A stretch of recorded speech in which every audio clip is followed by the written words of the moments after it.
Detective Recapped here. Today I'm going to explain a drama music film called Black Snake Moan. This story features the unlikely matchup of a wildly promiscuous and erratic young woman and a beaten down man with nothing but God and music in his life. With these two strange people meeting while they're at rock bottom, they can either dig themselves deeper and deeper into their sordid misery, or they can help each other climb out of the hellhole life's forced them into. Spoilers ahead, watch out, and take care. One thing that people just love saying is that real change can only come from the inside. And unfortunately, this isn't just another crappy greeting card quote. It's true. People can be the shining light amidst the darkness in your life, but it's still on you if you're going to let the light in or shut the blinds. And for Ray, her life's been a bleak darkness for as long as she could remember. Ray hooks up with Ronnie inside a trailer. When they finish, Ronnie sits by a table, breathing heavily. Ray notices this and checks on him, but he rushes to the bathroom to vomit. There, Ray holds him, telling him that he's going to be okay. Ronnie walks outside to tell his friend Gil that he needs a ride. Gil then takes Ronnie's things while Ronnie approaches Ray, reminding her to treat her cough. Ignoring him, Ray snaps that their relationship isn't going to work. Stopping her, Ronnie gives her a watch that matches his so that they'll always be thinking of each other whenever the watch beeps. Ray could only cry while Ronnie tells her how much he loves her, and with that, Ronnie leaves to join the army. As Gil and Ronnie leave, Ray tries chasing after them, but the truck speeds up. This leaves her falling to the ground, worrying for Ronnie's life. Suddenly, Ray grabs her stomach and legs in pain. Later that day, Ray hooks up with Tyrone, a local drug dealer. After they finish, Ray asks him for some money, but Tyrone refuses since she isn't an escort, but Ray insists on it. Tyrone then insults her, provoking Ray to try to slap him, but he grabs her, asking if she wants to play rough. After saying that she doesn't, she asks him to let her go. Tyrone obliges, then drives Ray to town. The pain that comes with watching the person you love leave for the army is unfathomable. Ronnie may be a brave man, but Ray must have found him extremely stupid to go and risk his life for the country. Then again, Ray makes an extremely stupid and reprehensible decision herself. She could have done dozens of things to keep her busy and content while Ronnie's away. Work somewhere, get a hobby, make friends, anything but hooking up with the biggest guy in town. Still, Ray did just that, and she sells herself off like she never knew what the meaning of love was. As she walks through town, people try talking to her, but she only stops when she's passed by her mother, Sandy. After a while, Sandy offers Ray some help before Ray leaves for home. That night, Ray attends a party where one of her friends asks about Ronnie. Still mad, Ray answers that he doesn't care about her and he chose to leave despite her begging him not to. A few minutes later, Ray coughs hard, so her friend, Jess, checks on her. Ray says she's okay and Jess offers her a drink. As she happily accepts, she spots Gil nearby. Then, when Jess talks to some guy, Ray approaches them and asks for some drugs. Pain makes us do the sorriest things to ourselves. People can go through life dealing with pain in their own misguided ways until they die without ever knowing what they should have done. Is there even a right way to hurt? All we know is that if there is a wrong way, then Ray is doing it. She's just trying to get used, wasted, anything that will keep her from feeling the pain inside her after Ronnie left. Meanwhile, Lazarus speaks to RL about his ex-wife, telling him that he never hurt her even while he was drinking. RL then invites Lazarus to pray, asking the Lord for strength and understanding. After that, Lazarus enters a restaurant to meet his ex-wife Rose. The two of them talk about how Rose is about to leave with her new man, Deke. But Lazarus cuts her off, saying that he didn't agree to meet up with her just to talk about her new life with Deke. Rose tells Lazarus that she wants to feel young and that there's more to do in life. Lazarus tries telling her that their marriage just needs to heal, but Rose tells him straight up that she doesn't love him anymore. Hearing this, a heartbroken Lazarus stares blankly at the table, digesting Rose's words. When Rose stands up, Lazarus grabs her and tells her to ask God for forgiveness for what she has done to him. She frees herself from him, then announces to him and everyone else inside that she doesn't care about them before leaving. Later that day, Lazarus pays Lincoln, a boy helping him out, then invites him to his house to give him some beans for his family. When Lazarus arrives home, he climbs on his tractor and drives to his front yard, staring at a small garden built for Rose. Then, as he takes a hit off of his cigarette, Lazarus runs over the garden while looking on in satisfaction.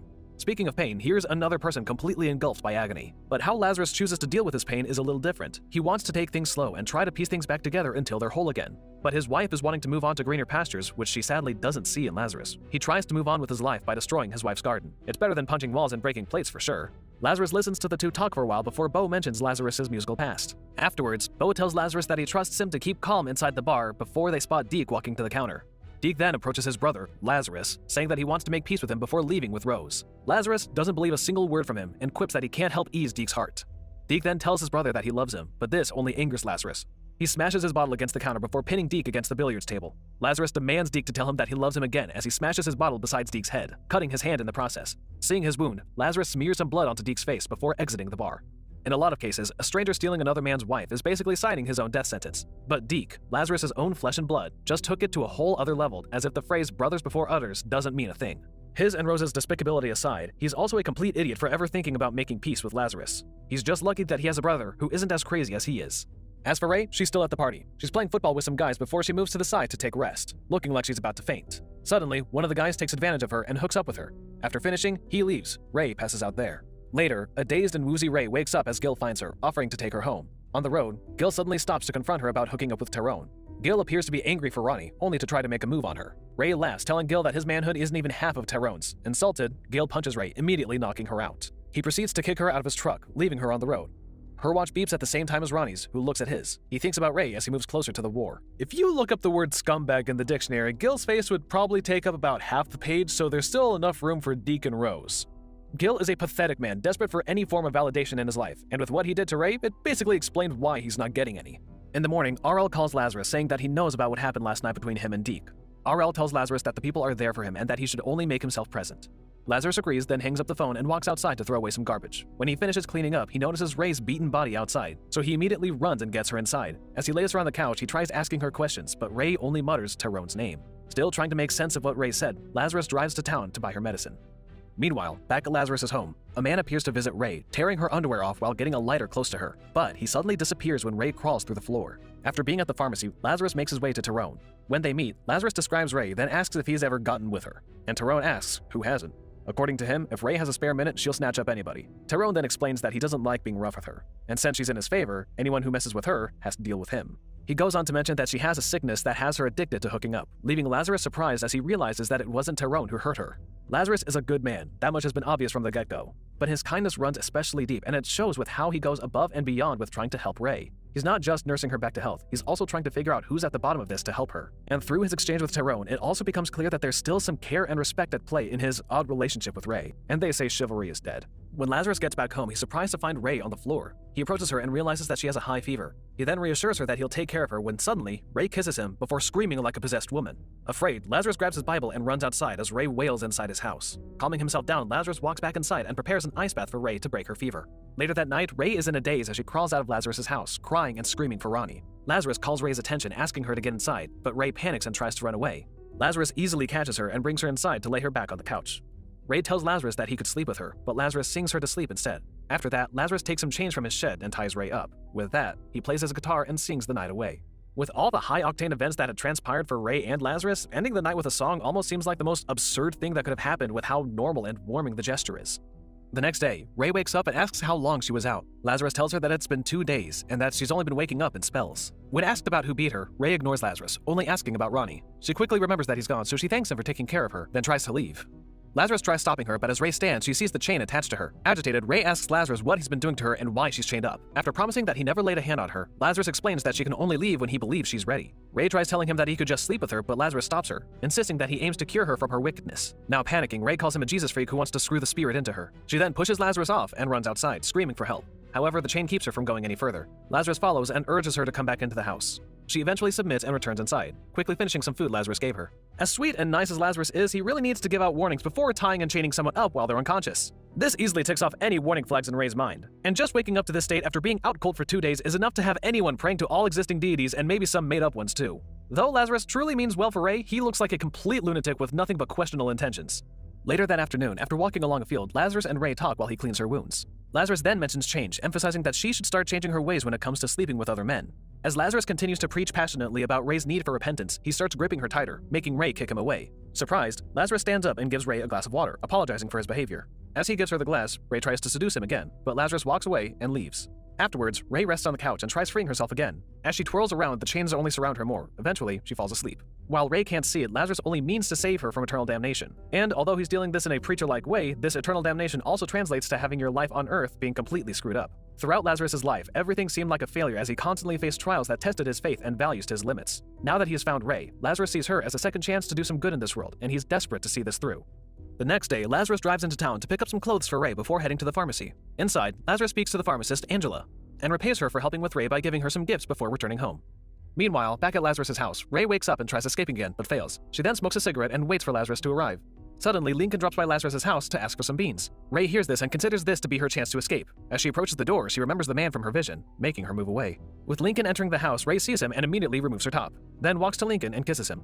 Outside, Lazarus arrives, catching Lincoln and Ray as he opens the door. Lazarus then kicks Lincoln out before RL suddenly arrives as well, asking how Lazarus is. Lazarus turns him down, telling RL to leave and threatening him with a gun. RL calls Lazarus's bluff and grabs the gun away from him, promising that he's always been there for Lazarus. As Lazarus sighs, he lets RL peek inside the house, and he's surprised to see a half-naked Ray chained up there.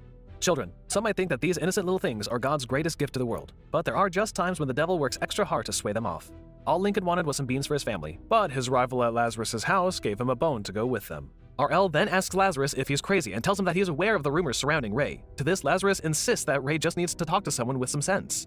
Reluctantly accepting this, RL enters Lazarus's home to meet Ray. She asks RL if he's a preacher before asking why God would forgive someone who hurts others and then let them into heaven. RL tells her that people talk too much about heaven, thinking that it's easy to get in, saying that he also sins and that there's evil in the world. When he has no one else to talk to, he talks to God, asking for strength and forgiveness so that he could do good for the rest of his days, rather than just praying to enter heaven. RL then asks Ray what her heaven is. Sniffling, Ray tells him that it's Ronnie. While Lazarus is an understanding man, RL is on a completely different level. He maintains his composure and treats Ray without judgment, and sometimes that's really all you need in life. Ray especially, seeing as she's in the throes of pain and misery, and being without Ronnie only magnifies that. Back in town, a bus comes up as Ronnie walks down and spots Gil's truck by a bar.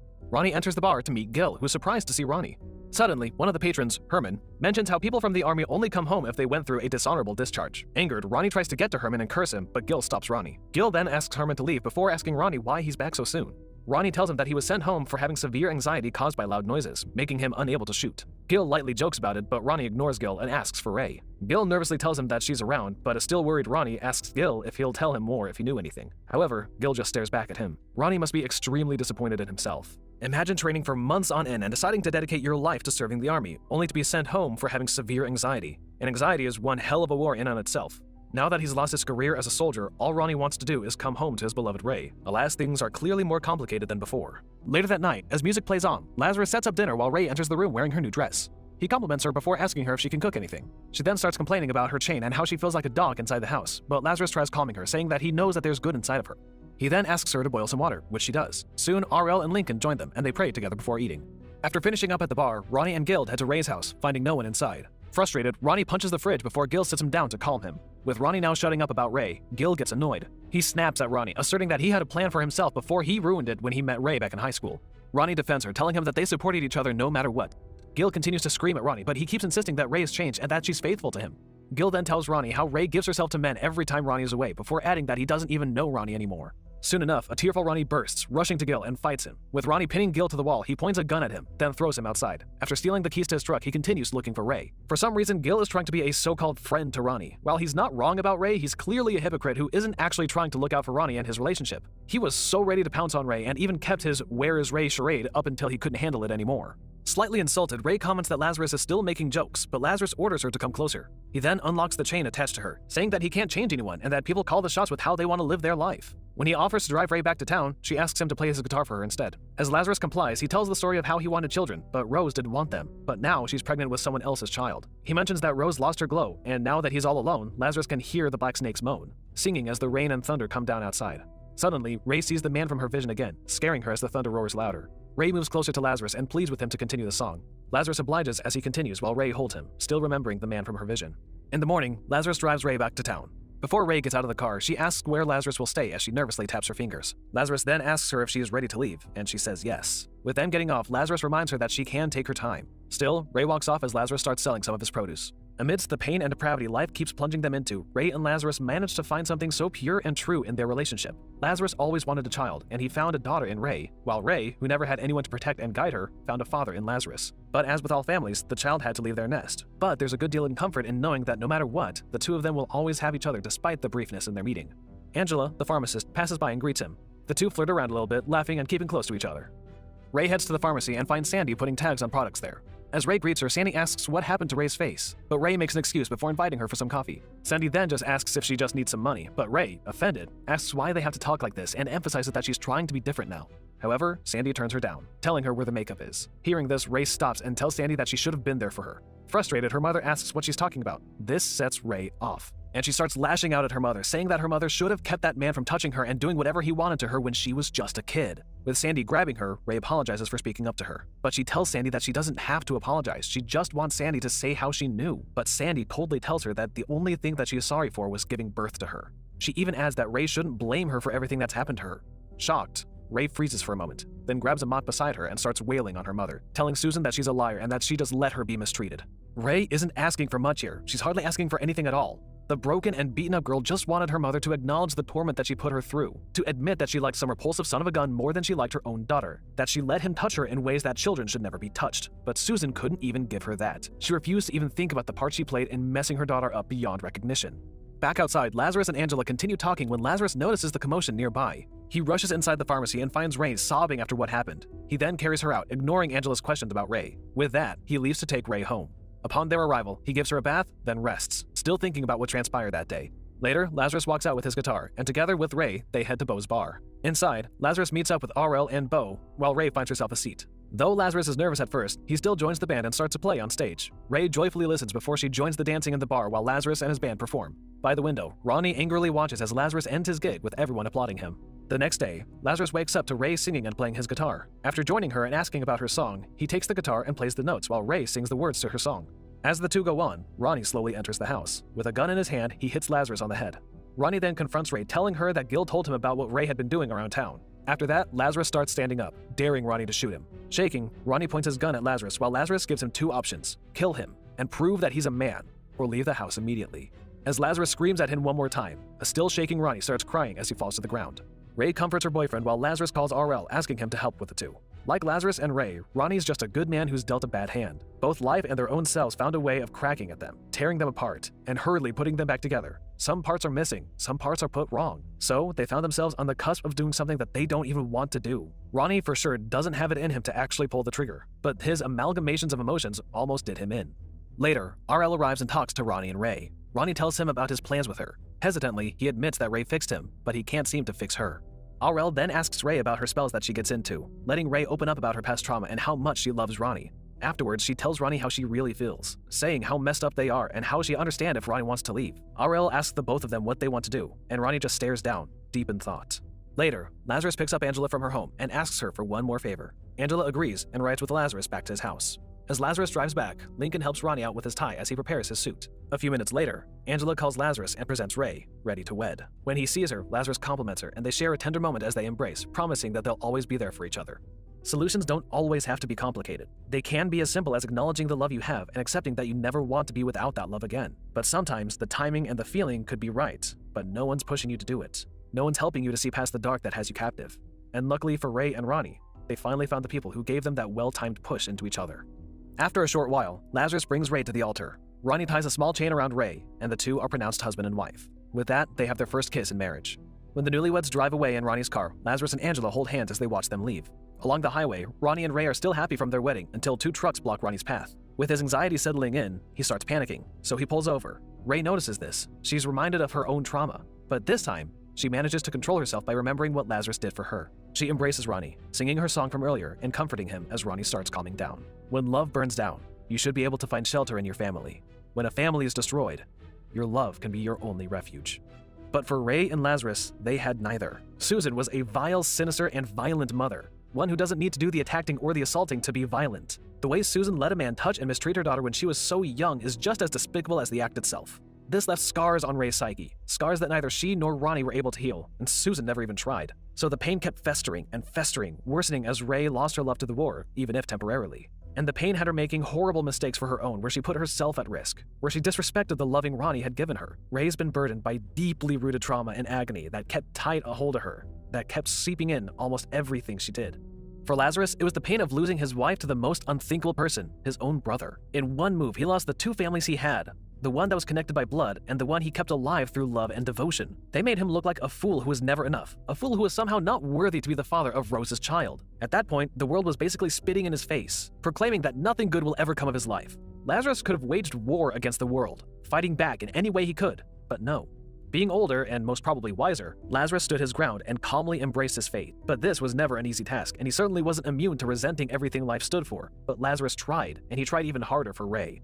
With how Lazarus's and Ray's story ended, one of the biggest lessons that can be seen is the value of just having someone there for you. Pain drives us to do the worst things to others and even ourselves.